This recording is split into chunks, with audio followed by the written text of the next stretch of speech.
สวัสดีทุกท่านข้าพเจ้าธงไซปีศาจเป็นเมืองลาวมื้อนี้พบกันเช่นเก่าเช่นเคยในยามมื้อเช้าเนาะตอนนี้เวลาเอ่อ6 โมงตรงเนาะของประเทศจีน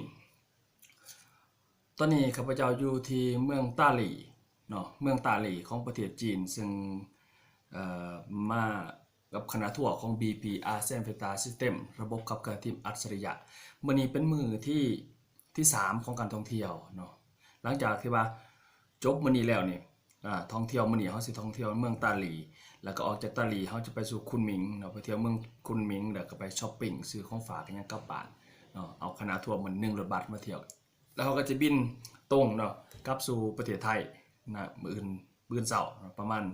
2 โมงเช้าคือตี 2เดี๋ยวเราเจอกันเพราะว่างานของเราปัจจุบันนี่คือง่ายแล้วสบายแล้วว่าซั่นซะการขับเคลื่อนทุกอย่างสมบูรณ์แล้วนั้นบริษัทจอยคอยคอร์ปอเรชั่นนี่ให้เฮาได้ทุกอย่างโดยเฉพาะในการท่องเที่ยวนี่มีตลอดท่องเที่ยวบ่จักท่องเที่ยวภายในทีมท่องเที่ยวภายในบริษัทท่องเที่ยวหลายๆอย่างบ่จักบริษัทซัพพลายเออร์มีโปรโมชั่นท่องเที่ยวเฮามากมายซึ่งสะดวกสบายและสินค้าของเฮาก็บ่ต้องเว้ายากสินค้าเฮาขายง่ายบางสินค้านี่หลายหมื่นรายการนี่บ่ต้องขายหมู่ก็ตามมาซื้อซึ่งรายละเอียดต่างๆเนาะสิยิ่งใหญ่ขนาดใดเติบโตไวขนาดใดและมีการขับเคลื่อนขนาดใดอยากให้ทุกท่าน